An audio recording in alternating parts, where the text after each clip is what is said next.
Good morning student, स्वागत है आप सभी का नमस्ते एकेडमी में। और प्यारे दोस्तों, हम क्या कर रहे थे? हम कर रहे थे बेसिक इलेक्ट्रिकल के न्यूमेरिकल के सॉल्यूशन की सीरीज कर रहे थे। तो देखिए, आज आगे बढ़ाते हुए उस सीरीज को कंटिन्यू रखते हैं। और क्वेश्चन क्या कहता है, देखिए पहला क्वेश्चन क्या है। 0.5 किलो वोट 0.5 किलो वोट घंटा कितने जूल के बराबर होता है? तो सबसे पहले हमें ये पता होना चाहिए इसमें कि 1 किलो वाट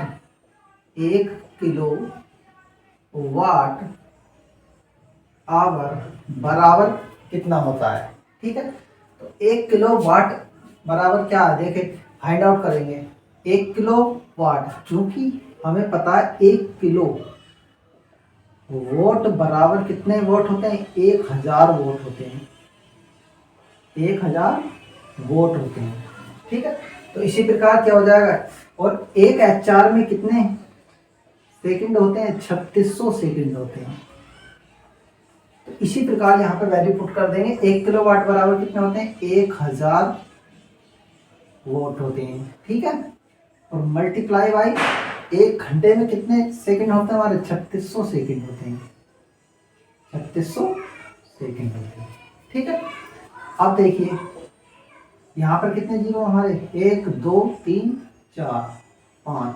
यहाँ पर क्या हो जाएगा हमारा, 36 गुणा 10 की पावर कितने हो जाएंगे, 5। ठीक है, अब देखो अगर मैं इसको इस तरीके से भी कर सकता हूँ, 3.6। तो यहाँ पर हमारी एक पावर क्या हो जाएगी, यहाँ पर पड़ जाएगी। ठीक है, तो ये कितना हो जाएगा हमारा, जूल में। ठीक है, अब देखते हैं, उसने पूछा 0.5 किलोवाट घंटा कितने जूल के बराबर होता है। तो 1 किलोवाट आवर में कितने जूल होते हैं, 3.6 गुणा 10 की पावर 6 जूल होते हैं। लेकिन पूछ क्या रहे हैं, क्वेश्चन में पूछ रहे हैं कि 0.5 किलोवाट घंटा में कितने जूल होते हैं। तो इसको क्या कर देंगे हम, 0.5 से क्या कर देंगे, मल्टीप्लाई। तो यहाँ पर लिखेंगे 0.5 किलोवाट आवर बराबर, क्योंकि 1 किलोवाट, अब यहाँ पर देखिए इसे ऐसे तो लिख सकते हैं 0.5 गुणा 1 किलोवाट आवर। कोई इस पर फर्क थोड़ी ना पड़ेगा। 0.5 की 1 से मल्टीप्लाई करेंगे तो कितना आएगा, 0.5 ही आएगा। तो 0.5 और 1 किलोवाट बराबर हमने निकाला है। तो यहाँ पर 1 किलोवाट आवर की क्या रख देंगे, वैल्यू रख देंगे। तो यहाँ पर हो जाएगा 3.6 गुणा 10 की पावर 6। ठीक, अब इसकी मल्टीप्लाई इससे कर देंगे, इसकी मल्टीप्लाई किससे कर देंगे, इससे कर देंगे। तो यहाँ पर करके देख लेते हैं, 3.6 और 0.5 मल्टीप्लाई कर लेते हैं। ठीक, 5 6 30 का 0, हासिल लगे कितने, 3, और 5 दिया 15 और 3 कितने हो गए, 18 प्लस यहाँ पर देखें 0 का 0 और 0, यहाँ पर 0 8 और 1। ठीक है, तो यहाँ पर पॉइंट कितने के बाद लगेंगे, देखो 1 2, तो यहाँ पर इसके बाद लगेगा। तो कितना हो जाएगा हमारे पास, 1.8 मल्टीप्लाई बाई कितना, 10 की पावर 6 जूल। ये हमारा क्या हो जाएगा, आंसर हो जाएगा। ये होगा 0.5 किलोवाट आवर बराबर क्या हो जाएगा, ये हो जाएगा। ठीक है, तो इस तरीके से हम सॉल्यूशन कर सकते हैं।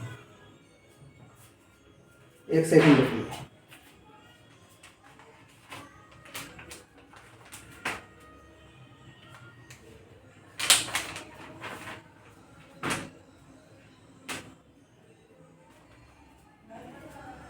तो ये क्या आ जाएगा कि दोस्तों, यहां पर क्या आ जाएगा, हमारा आंसर आ जाएगा। इस प्रकार से हम क्या कर सकते हैं, किसी भी वैल्यूज को हम क्या कर सकते हैं, फाइंड आउट कर सकते हैं। यदि यहाँ पर क्या कह दे, वो 2 किलोवाट कह दे, तो यहाँ पर 2 से मल्टीप्लाई करना। यहाँ पर कह दे 3 किलोवाट, तो 3 से मल्टीप्लाई करना। यहाँ पर 4 कह दे तो 4 से मल्टीप्लाई करना। 4 से मल्टीप्लाई कितने को करना, 3.6 गुना 10 की पावर 6 को मल्टीप्लाई करके जितनी भी वैल्यू आएगी हमारी वो जूल में कन्वर्ट हो जाएगी। तो प्यारे साथियों, इस तरीके से हम किसी भी वैल्यू को हम क्या कर सकते हैं, किलोवाट आवर से जूल में कन्वर्ट कर सकते हैं। ठीक है, तो ये हमारा क्या हो जाएगा, करेक्ट आंसर आ जाएगा। ठीक, इसी प्रकार से हम किसी भी वैल्यू को फाइंड आउट कर सकते हैं। तो अब आगे देखिए नेक्स्ट क्वेश्चन क्या है। देखें नेक्स्ट क्वेश्चन क्या है। नेक्स्ट क्वेश्चन देखिए, एक सप्ताह में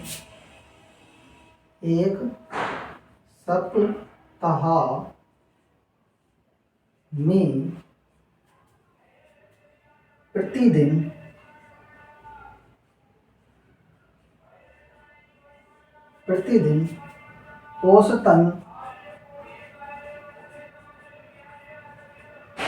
औसतन 10 घंटे या 10 HR और 100 वाट का विद्युत बल्ब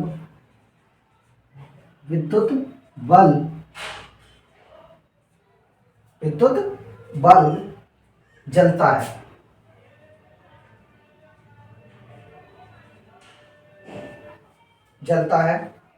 ऊर्जा की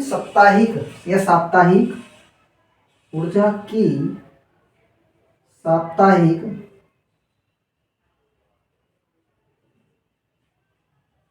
खपत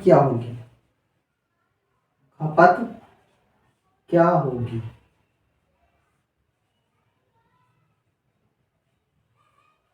ये इसमें पूछ रहे हैं। सॉल्यूशन, ठीक है। तो प्यारे साथियों, अगर हमें अपने घर की यूनिट निकालनी है, कैलकुलेट करनी है कि हमें एक सप्ताह में कितनी खपत हो रही है, एक महीने में कितनी खपत हो रही है, या हमारी 2 दिन में कितनी हो रही है, 4 दिन में कितनी खपत हो रही है, तो हम आसानी से कैलकुलेट कर सकते हैं। तो खपत बराबर देखो क्या होता है, वाट गुणा घंटे गुणा दिन अपॉन 1000। ये हमारा क्या होता है, फॉर्मूला होता है। अब हमें क्वेश्चन के अंदर ये देखना है कि क्वेश्चन में क्या क्या वैल्यू दी हैं, और जो जो वैल्यू दी है उसमें से क्वेश्चन में से निकाल करके हमें फॉर्मूले में पुट करनी है। तो क्या क्या वैल्यू दी है, एक सप्ताह में प्रतिदिन औसतन 10 HR 100 वाट का विद्युत बल्ब जलता है। ऊर्जा की साप्ताहिक खपत क्या होगी। तो सबसे पहले हमें गिवन वैल्यू क्या है, देखिए गिवन वैल्यू,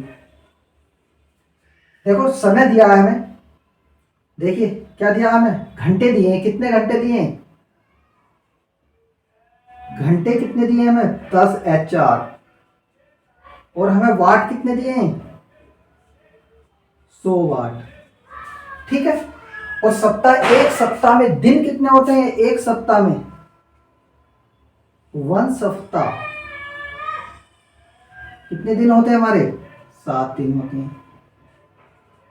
बस ये वैल्यू पुट करनी है इसमें। तो यहां पर क्या हो जाएगा, वाट कितना हमारे पास 100, और घंटे कितने हमारे पास 10, तो गुणा एक सप्ताह में कितने दिन होते हैं, 7 दिन, अपॉन 1000। ठीक, आप क्या करेंगे, 0 से 0 कैंसिल, 0 से 0 कैंसिल, और 0 से 0 कैंसिल। तो कितनी यूनिट हो जाएंगे हमारे पास, हो जाएंगी 7 यूनिट। 7 यूनिट का क्या आ जाएगा, खर्च आ जाएगा। तो ये हमारा क्या हो जाएगा, राइट आंसर आ जाएगा। तो प्यारे स्टूडेंट, इस तरीके से हम क्या अपने घर के अंदर भी क्या निकाल सकते हैं, कैलकुलेट कर सकते हैं कि कितनी यूनिट हमारी सप्ताह में खर्च हो रही है। कैसे कैलकुलेट करेंगे, सबसे पहले ये देखेंगे कितने वाट का हमारे पास बल्ब है। ठीक है, कितने वाट का घंटा लगा है, कितने वाट का पंखा लगा, कितने वाट का हमारा हीटर लगा है, और उस वाट को कैलकुलेट करके एडअप करके यहाँ पर वैल्यू रख देंगे, और कितने घंटे हमारी चल रही है। ठीक है, कितने घंटे हमारे क्या रन कर रहे हैं हमारे इक्विपमेंट, और कितने दिन तक, और 1000 से क्या करना, डिवाइड करना, और जितनी भी आएगा वो क्या हो जाएगी, हमारी यूनिट कहलाएगी। ठीक है साथियों, इस तरीके से हम क्या है, यूनिट भी कैलकुलेट कर सकते हैं, या खपत भी हम अपने घर के अंदर बिजली की कैलकुलेट कर सकते हैं। ठीक है, इस प्रकार से हमारा क्या हो जाएगा, ये सॉल्यूशन हो जाएगा। देखते हैं नेक्स्ट क्वेश्चन।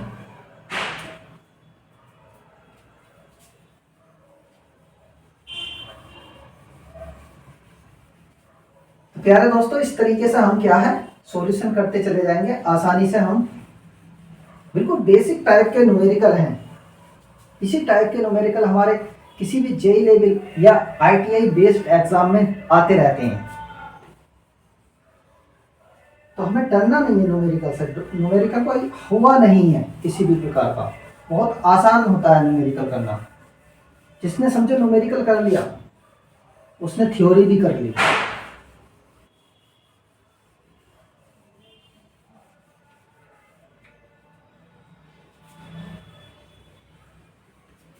तो चलते हैं साथियों, नेक्स्ट क्वेश्चन क्या कहता है, और नेक्स्ट क्वेश्चन का सॉल्यूशन करते हैं। नेक्स्ट क्वेश्चन की तरफ चलते हैं।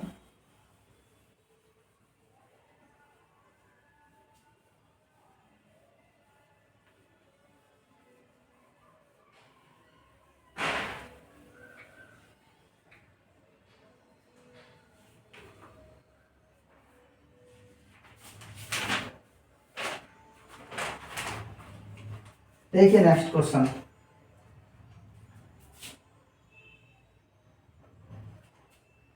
एक ही धातु के एक ही धातु के धातु बोले तो मेटल कि आयरन का है, कॉपर का है, या एल्युमिनियम का है, तो इसको कहते हैं हम धातु या मेटल के दो तारों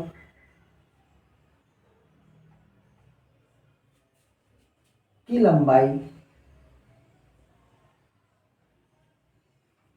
समान है। लंबाई क्या है, समान है, लेकिन उनके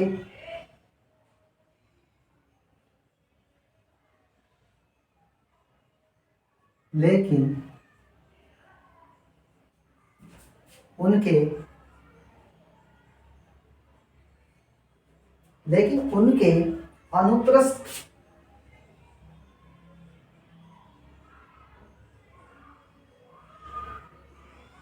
अनुप्रस्थ काट क्षेत्रफल 3:1 है। क्या है, क्षेत्रफल का रेशियो कितना हमारे पास, 3:1 है, के अनुपात में है।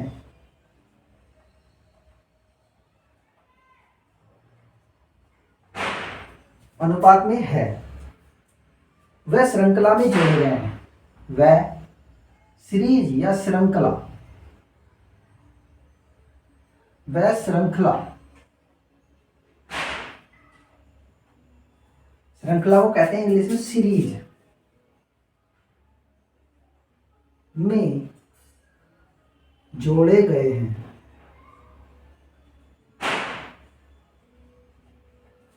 जोड़े गए हैं। यदि मोटे तार का प्रतिरोध यदि मोटे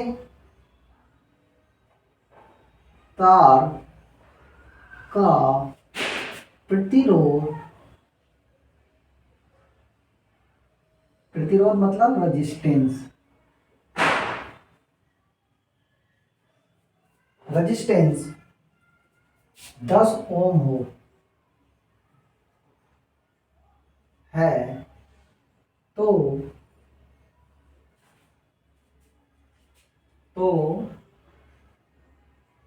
संयोजन या कह सकते हैं कनेक्शन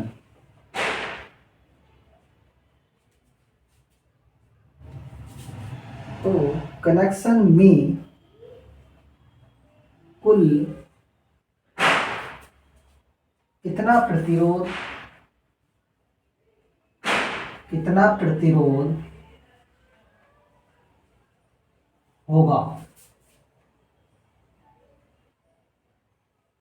ये हमारा क्वेश्चन है और सॉल्यूशन करते हैं। देखिए तो प्यारे दोस्तों, एक बार क्वेश्चन को हमें क्या कर लेना चाहिए, रीड कर लेना चाहिए, जिससे कि हमारे क्वेश्चन को पढ़ने के बाद हमें ये पता चल जाए कि क्वेश्चन हमसे पूछ क्या रहा है। ठीक है, तो हमें अवेयरनेस होनी चाहिए पढ़ने के बाद। एक ही धातु, एक ही मेटल है दोस्तों, एक ही मेटल के क्या है, वायर हैं, तार हैं, जैसे एल्युमिनियम, ठीक है, कॉपर, मतलब मेटल अलग अलग नहीं होना चाहिए कि एक कॉपर का ले लिया एक एल्युमिनियम का ले लिया हमने, लेकिन हमें मेटल क्या समान लेने हैं, एल्युमिनियम हो या कॉपर। ये दो तारों की लंबाई समान है प्यारे दोस्तों, दोनों तार है, दो तार है, ये देखिए इस तरीके से। मान लो इसकी लंबाई भी क्या है, एल है, और इसकी लंबाई भी क्या है, एल है, तो ये समान है, लेकिन उनके अनुप्रस्थ काट का क्षेत्रफल 3:3। तो कहने का मीन्स ये है, जो क्षेत्रफल है इसका तो इतना हो सकता है, मान लिया इसका क्षेत्रफल कितना 3 है, और इसका क्षेत्रफल थोड़ा कम बना दो, इस तरीके से काट का क्षेत्रफल, तो ये कितना हमारा 1। तो प्यारे दोस्तों, ये जो रेशियो दिया हमें, ये दिया 3:1 के अनुपात में है। ठीक है, तो एक तार क्या है हमारा, मोटा है, और एक तार क्या है, पतला है, लेकिन मेटल क्या है, समान है, एल्युमिनियम हो या कॉपर, दोनों में से एक ही मेटल के होने चाहिए दोनों। ठीक है, तो ये क्या है, थोड़ा सा मोटा है और ये पतला, इसलिए इसका रेशियो क्या दिया है, 3:1 दिया है। ठीक, वे श्रृंखला में जोड़े गए हैं। श्रृंखला का मतलब प्यारे दोस्तों इस तरीके से होता है कि श्रृंखला का मतलब एक ही सीरीज में जोड़े गए हैं ये तार, इस तरीके से समझाने के लिए बता रहा हूं एग्जांपल। ठीक है, एक ही श्रेणी क्रम में जोड़े गए, जैसे हम रेजिस्टेंस को किस तरीके से जोड़ते हैं, इस तरीके से, और दूसरा इस तरीके से जोड़ते हैं। ये R1 हो गया, ये R2 हो गया, तो ये प्यारे दोस्तों सीरीज में हो गया, नहीं हो गया, सीरीज कनेक्शन हो गया ये। तो इसी प्रकार से हमें जोड़ा है, जोड़े गए। यदि मोटे तार का प्रतिरोध 10 ओम है, तो प्यारे दोस्तों इसका प्रतिरोध दिया है कितना, 10 ओम दिया है। मोटे तार का प्रतिरोध कितना दिया, 10 ओम दिया है, तो संयोजन में कुल कितना प्रतिरोध होगा। तो श्रेणी क्रम में पूछ रहा कि दोनों को जोड़ने के बाद कितना रेजिस्टेंस आएगा, वो हमें कैलकुलेट करना है। तो देखते हैं किस तरीके से हम इसका सॉल्यूशन कर सकते हैं।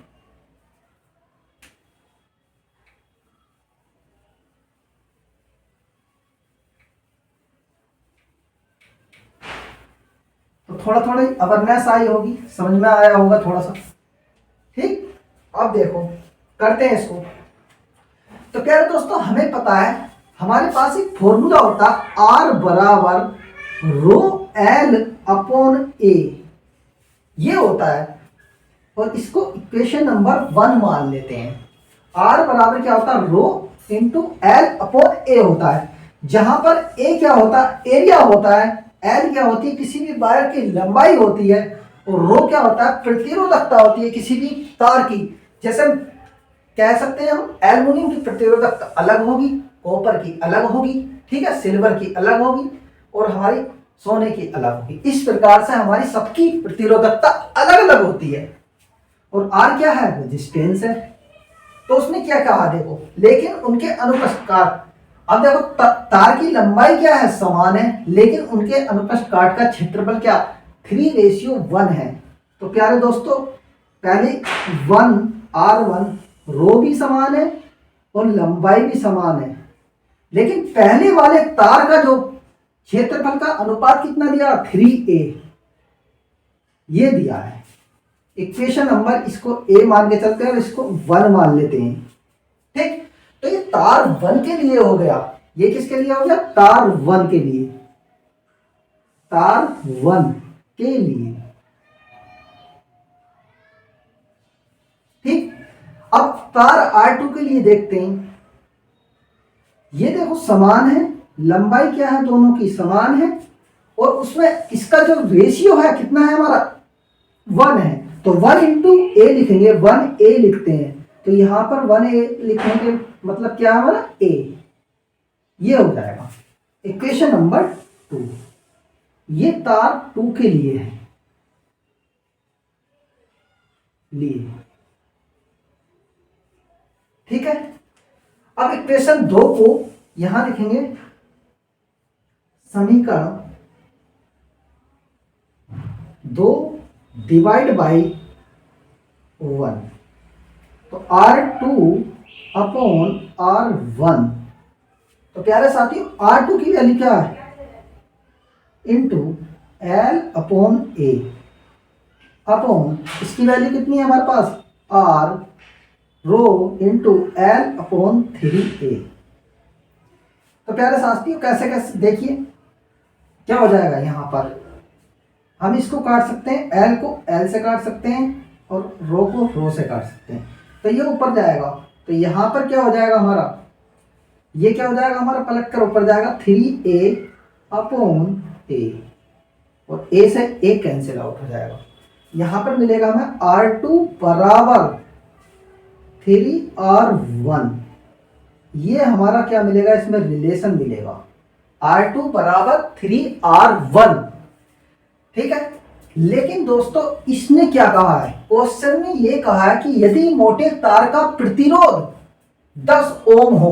मोटे तार का मतलब क्या था, पहले हमने R1 जोड़ा था, तो R1 की वैल्यू उन्होंने दी है, हमें R1 की वैल्यू कितनी दी है, 10 ओम दी है, और हमारे पास रिलेशन क्या आया, रिलेशन आया R2 बराबर 3 इंटू R1।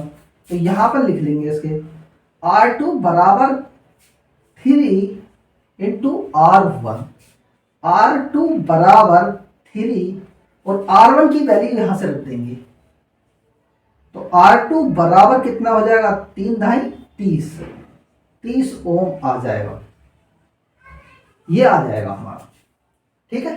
तो अभी तो उसने क्या, हमने R1 की वैल्यू उसने गिवन है, R1 की वैल्यू उसने दी है, और R2 की वैल्यू हमने फाइंड आउट कर ली, ठीक। और पूछ क्या रहे आप, तो संयोजन में कुल प्रतिरोध कितना होगा, दोनों रेजिस्टेंस या दोनों तार किस में जुड़े हैं, श्रेणी में जुड़े, एक ही सीरीज में जुड़े, तो टोटल रेजिस्टेंस का फॉर्मूला क्या होता है, RT बराबर R1 प्लस R2। क्यों होता है, क्योंकि उसने कहा है कि किस में जुड़े हैं, दोनों श्रेणी क्रम में जुड़े हैं। जब श्रेणी क्रम में जुड़े होते हैं कितने भी रेजिस्टेंस, तो RT बराबर R1 प्लस R2 होता है, तो RT बराबर R1 की वैल्यू कितनी है हमारे पास 10 प्लस R2 की वैल्यू कितनी है 30, तो कितना हो जाएगा, RT बराबर कितना आएगा हमारा 40 ओम आएगा, ये हमारा आंसर है, ठीक है। तो इस प्रकार से हम सॉल्यूशन कर सकते हैं। थोड़ा क्वेश्चन है बहुत अच्छा, एग्जाम पॉइंट ऑफ व्यू से वेरी वेरी इंपॉर्टेंट क्वेश्चन है। इस टाइप का क्वेश्चन आता है जे लेवल हो या फिर हमारा ITI लेवल का कोई भी एग्जाम हो, लेकिन थोड़ा सा टिपिकल लग रहा है, लेकिन हमारे पास ये फॉर्मूला अगर हमें पता है और थोड़ा सा पढ़ने के बाद हमें पता चल जाए कि क्या क्या इसने दिया है और क्या क्या पूछ रहा है, तो वेरी वेरी सिंपल क्वेश्चन, ठीक है। इस प्रकार से साथियों हम सॉल्यूशन करेंगे, बहुत ज़्यादा सिंपल है। तो प्यारे साथियों आज की क्लास यहाँ तक ही रखते हैं, सभी को नमस्कार।